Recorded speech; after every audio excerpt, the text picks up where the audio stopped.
And see, now Holyfield was a very accurate, sharp puncher. Okay. And he ended everything with a hook. That little short hook. It don't look like it's nothing. Yeah. It just catch you off guard. See, people always say who hit hardest. Well, people don't ever give Mike the credit for, which I don't understand how they cannot. That brother is fast. And he punched like a Mack truck. It's crazy that you started in '82, but Yeah. you're in the Olympics by '84. Yeah. And you win the gold. You beat the heavyweight champ. Like, that's a pretty fast ride. Now, you started your pro career strong, winning the NABF cruiserweight title quickly. Looking back, did that rapid rise help hinder or help your long-term development as a pro? Now, I have no excuses about none of my losses. I have no regrets about none of my wins, my losses, or nothing that, man. Like I say, man, I tell people all the time, boxing saved my life. And I mean, including myself, didn't really know what the outcome was going to be of boxing. I was trying it. And once I started trying, I started liking it. And I started liking the way people gave me respect. 'Cause I only got respect when I did something wrong, when I went to jail and got out. Yeah. They say, oh, he got to come out a little buff, kind of in shape, Yeah. And people, no, he just got out. That's right. And that's the only kind of respect. And I could street fight pretty good. I had a bunch of street fights, Yeah. The older brother, he had me fighting guys 5 years older than me. Yeah. Stuff. I mean, just really fight him. You go ahead, baby, fight him. I mean, fist fight, And so other than that, I'm just a guy, man. Just a little nappy head kid running around the South Central and Watts. Because my grandfather, Elijah Tillman, he lived on 103rd and Great. Huh. Yeah. I mean, he used to go there and cut it. He come pick us up in the morning. We go cut lines with him. Him and my oldest brother went a couple times, but he was older than me. He was like 5 years older than me. So I had to go anyway because I was just little. They said your first pro loss to Bert Cooper was a turning point. What did you learn about the transition from amateur to pro in that fight? Well, I had some pro fights by then. Like I say, he won my NABF belt from him 12-round decision. The transition from that was you had to fight for an hour. I mean, you could drive from LA to Pomona in an hour. I can imagine fighting that long. And I mean, that was my toughest fight. For We real? both went to the hospital. Huh? We both went to the hospital after that fight. Oh, I'm in the room, I hear his voice, I snatch the curtain back and listen to him. And I said, man, what you doing in here? He said, the same reason why you in here. You put me in here. I said, no, you put me in here. We was cracking up. We was laughing. It was funny. So now, We just went because we were dehydrated because we had to make 190 pounds for the cruiserweight title. Then it was 190 for the WBA, and I think it was 195 for the WBC. wow. And what was your regular weight? I walked around there about 205, 210 pounds. Okay. So yeah, you really had. I wasn't really never that big and really was never that small. This is as big as I've been in my life. So now, what's the trick that boxers do to make the weight to drain that water weight, I guess, and then you gain it back basically, right, overnight or something? Yeah, but all of it is a process. Okay. You can't gain it too fast, and you can't lose it too fast. You got to lose it over a length of time so your body can adjust to the weight loss. Just like when you just because you go do the weigh and you don't just go run and just gobble up a bunch of stuff. Let me rephrase the question. What do you do if you 5 pounds overweight and you gotta do about a morning on the next? You got to get down to the next day. Well, that's rough. See, I never had to do it because I never was that far out of weight because of my size. But it happens, right?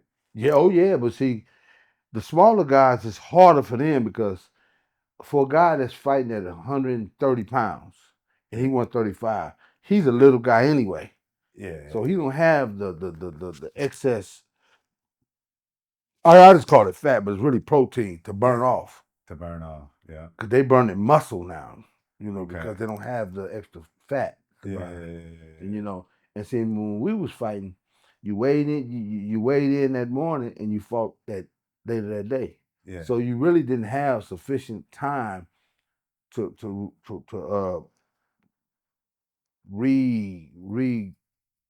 what's the word? Rehydrate? Rehydrate yourself properly. Yeah. Not only with hydration, but also with protein. With protein. Because see, now these guys weigh in today and fight tomorrow. I wish I could have did something like that, man.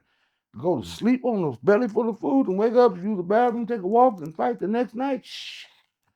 Oh, but back in the day, they used to do it that day, and then you same fight. day. But now it's 24 hours basically. Yes, but I think it's better though, because I think Yeah. that's why a lot of guys kind of got hurt Yeah. and took unnecessary blows and punches because they really weren't strong enough. No excuses, no excuses. No excuse. You know, everybody knew what it was. Yeah. You know, everybody knew what it was. If you this weight class, you got to make this weight. If you that weight class, you got to make that weight. If you heavyweight, you ain't got to worry about it. Yeah. So, you know, so everybody knew. It wasn't like they knew and I didn't know, or I knew and then my opponent didn't know. We all knew. So it wasn't like no advantage for nobody unless you just kept your weight down. So now you faced a major legend. Facing Evander Holyfield for the cruiserweight title must have been intense. How did fighting a future all-time great shape your approach to big fights?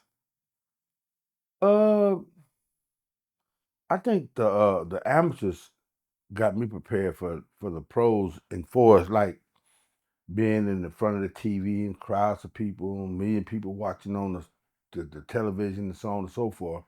And so that prepared me for that, and just being around these guys, because like I never seen nobody work harder than Holyfield and Tyson in my life, and I knew I worked hard. Cause see, you got to remember, I started boxing in an institution, so I was used to not being at home and training.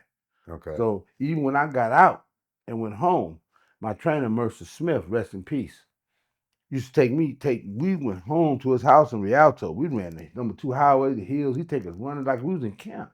Yeah. And so that made us, we never got tired in amateur fights. Yeah. We trained like pros, really. Yeah. Spar pros. I sparred with Tony Tubb, Michael Dokes, David Bay, Ricky Reese. I sparred with all them dudes. Yeah. In the amateurs. So when I got to the pros, it wasn't really nothing. I never had a 4-round fight. So now, who between Holyfield and Tyson, what was the difference between these fights? What like? Well, they total different fighters. Yeah. They total different fighters. Can you describe it? What's the difference between Holyfield and Tyson? Who hit harder?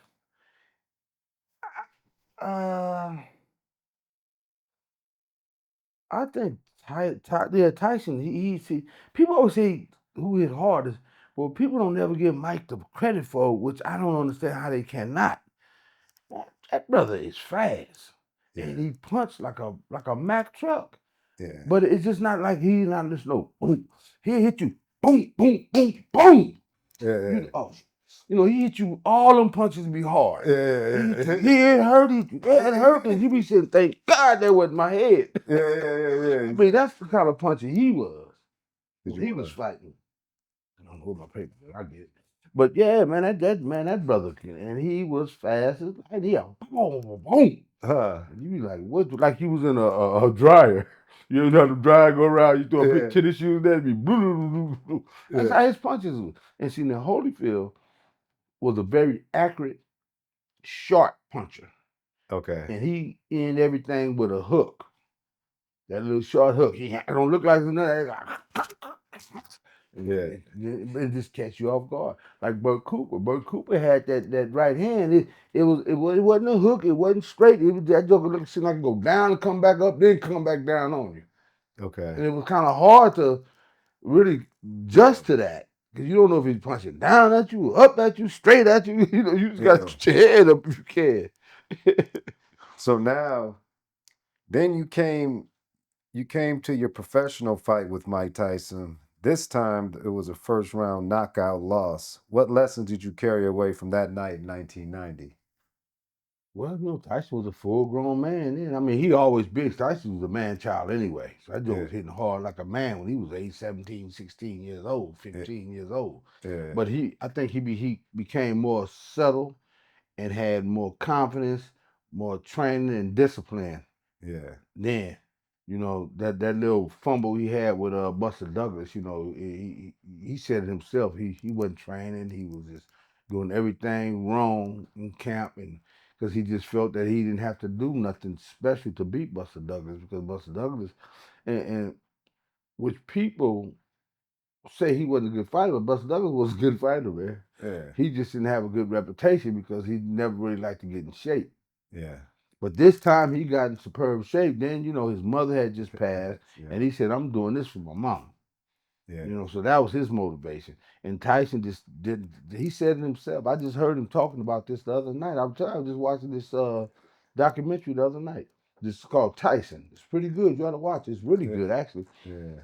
And he was saying, man, I did everything, man. I was getting high, chasing women, and not training, missing sparring. He just doing, Doing the most. just doing the most, just doing enough to look decent, and So he put the robe on. Well, he never wore a robe back then. Yeah. Yeah, he come in, he still looked at, but the inside wasn't the same. He said it himself. He said, "Man, I wasn't ready for that fight." He said, "I just thought I was gonna go out there and blow him out, and he almost did." Now, a lot of people was saying they felt that you didn't get knocked out, you just didn't get back up. What do you say about that? Well, they wasn't in the ring with Mike Tyson either. That's what I tell you. They didn't get hit by Mike. They sitting in the audience with a beer in their head like this, talking about, oh, he ain't do this. They got a whole beer in their head, talking about, yeah. So now, I seen the punch, right? When you look at it, it seems like he hit you in the head. Yeah, he been on top of the temple, yeah. Yeah. Is that a lot harder? Man, Does that hurt more than a jaw? Do you understand the what they say in your cranium? It's like a glass, and you put or something in there. Yeah. This thing here. I put this battery. You make it even better. This is your brain. Yeah. This is your skull, which they call cranium. Yeah. And there's a fluid in your cranium. Yeah. Which is called your equilibrium. That's why when you little, and remember, you have an older brother? Yes, sir. Did he ever, you literally take you, he swing you around, Yeah. put you down, they all laugh, and you going like this here? Yeah. That's your brain in your cranium trying to settle back down in the liquid. Yeah. You know what I mean? Yeah, I get it. And then that's why sometimes you get hit and your brain slamming to the side of your cranium, it bruises it. And that's when you see guys they have CTC or CT. Well, no, not that's over time. But I'm talking about you have a concussion. Concussion. It's where your brain bruised. It's a slight bleed. Some is worse than others. Some bleed so bad they have to go to the hospital and get some of the pressure drawn off the brain because it'll swell.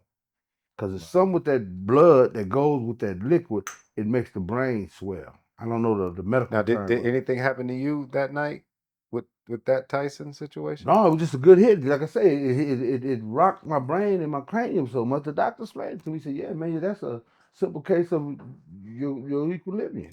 Okay. He said, "You go around like this."